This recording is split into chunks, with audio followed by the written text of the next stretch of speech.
that this is an amendment which trespasses on sacred private property, and that sacred private property is called privacy.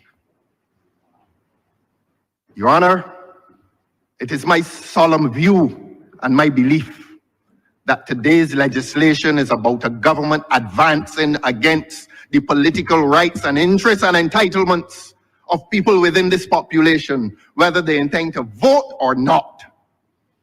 This legislation has the capacity today and hereafter to identify people, tag them, and target them,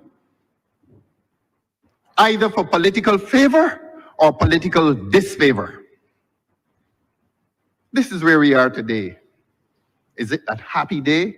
Well, let me demonstrate to you, Your Honor, why this is such an unhappy day.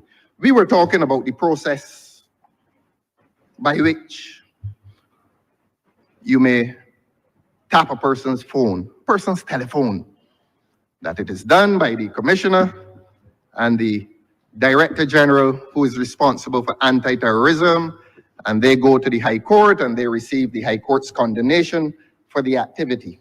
All well and good. But I accuse the learned Attorney General of having conspicuously avoided contact with Part 4 of this legislation.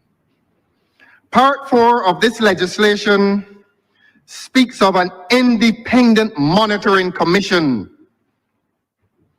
And the public will need to hear what is this independent monitoring commission.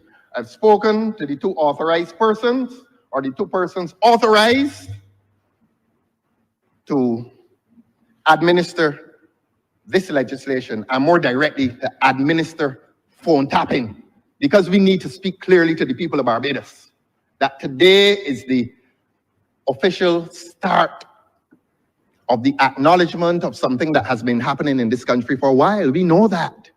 And if it were not so, high-ranking officials in this country would not have been restricting themselves to WhatsApp, and I'm going to say the other one, to Signal.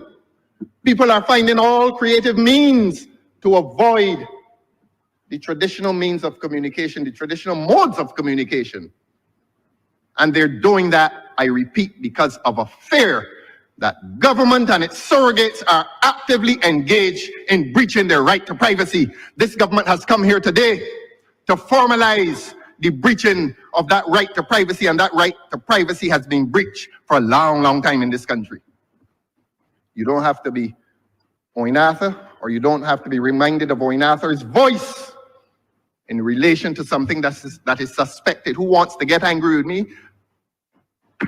Be angry. I have a public responsibility. I have a public moral and political responsibility to justify my presence here. And I don't sit on a cushion of lies. Let the truth set us all free.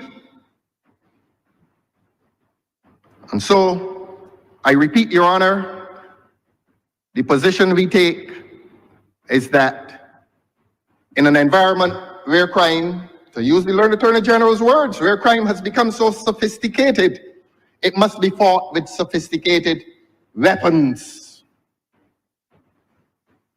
And maybe, just maybe, phone tapping is a sophisticated weapon against crime. Against crime. And the Commissioner of Police is responsible for crime. And that is why the legislation identifies him as the authorized officer to deal with phone tapping.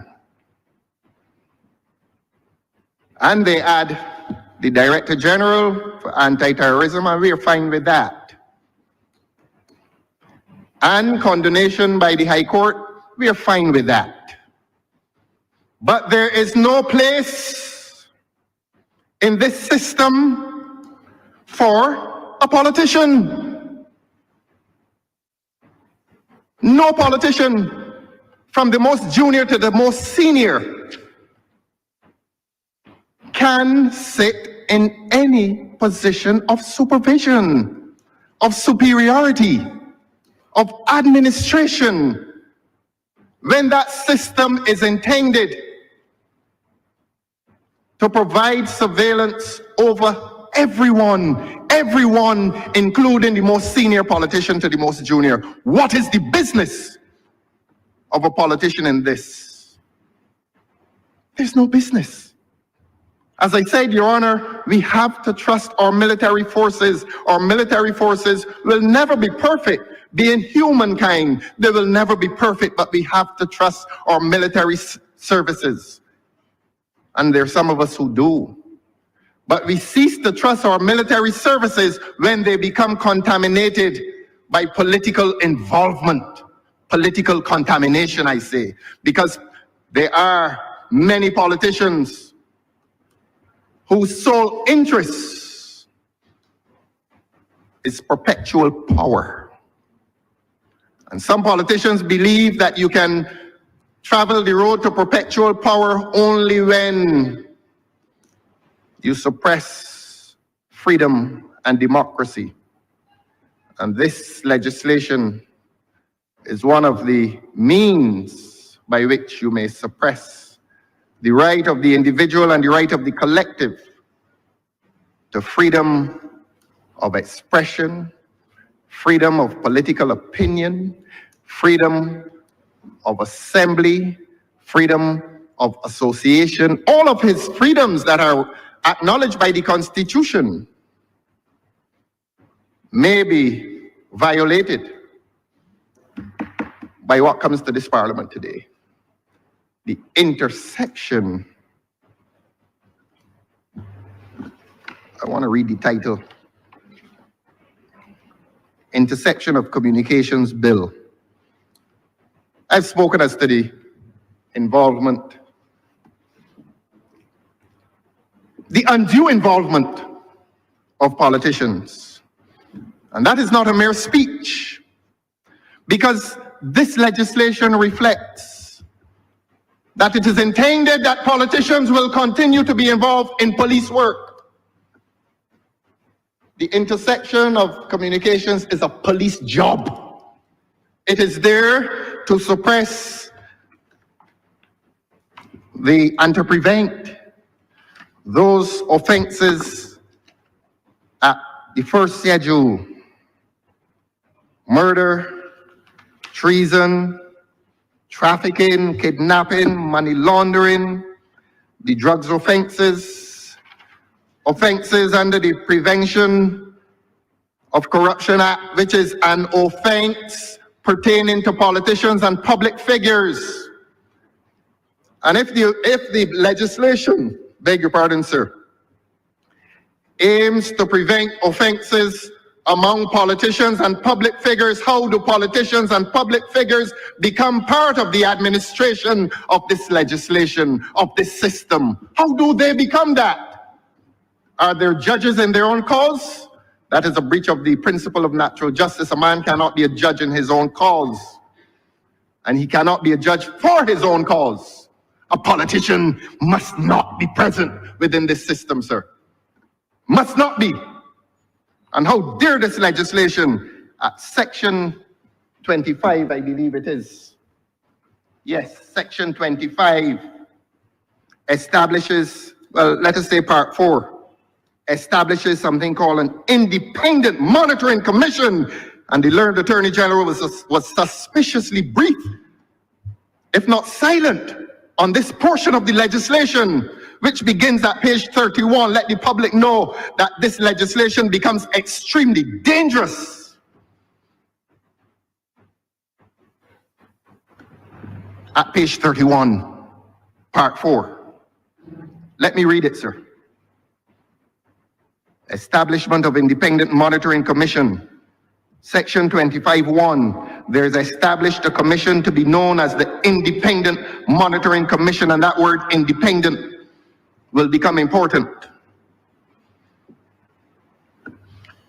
What are the functions and powers of the commission? Here are they, sir. At section 26, the commission, and look, I am quoting the sections, Your Honor, because I want the people of Barbados to get hold of this legislation. I want them to read it. It's written in English.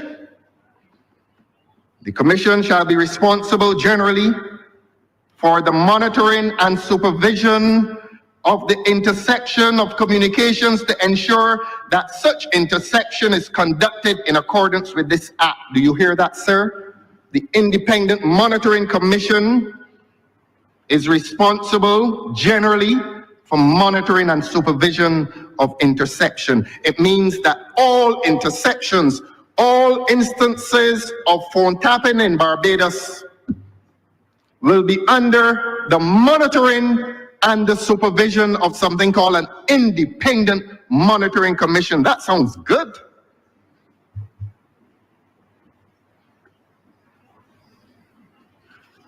But it ceases to be good when one considers how that commission is constituted.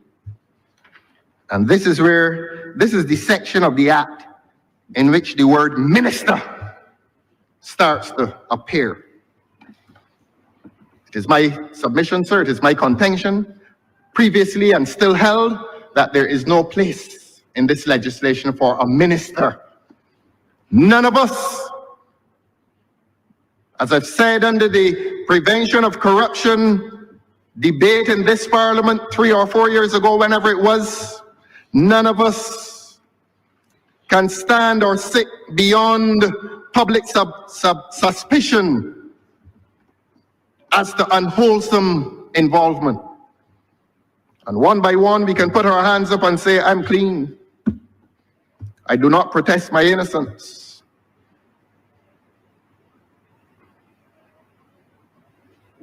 But whatever we think of ourselves, whatever is our opinion of self, the public is entitled to their beliefs about a system that is quite often in crisis, a crisis of public confidence, loss of public confidence. And if there's that loss of public confidence, and if we want to guarantee to the public that political offices remain free of involvement unwholesomely, then we as politicians, we as political administrators, must have the individual and collective self-confidence to say to the people of Barbados, those are police matters. Let the police deal with it. We have countries, we have democracies in this world. I don't come to praise other democracies, but there's a fairly large democracy in this world in which the head of state, the president, is investigated by a Department of Justice. Now, whatever criticisms are made of that country, that is beautiful democracy. And this is hideous democracy. When politicians leave their perches and decide that they wish to be involved in every institution, every system must have their presence. Is that insecurity or is that fear? Or is that an unwillingness to allow democracy to function in a country? I repeat, there is no place for a politician under this legislation. But yet, here's this creature called an Independent Monitoring Commission, which supervises and monitors all instances of phone tapping in this country. And here's a politician involved in the process. And how is that politician involved in the process, Your Honor? The second schedule. I know there's going to be argument about how the judiciary is appointed. The judiciary has many, many tasks. They will tell you that there's political involvement in judicial appointment. But when a person becomes a judge, that person deals with so many cases that do not touch on concern political activity. Wiretapping is specific and it is dangerous. And it must be at every level, even at the level of appointment of an independent monitoring commission, it must be insulated from political involvement and more so political control. Here is how the members of that commission, a small commission of 3 persons,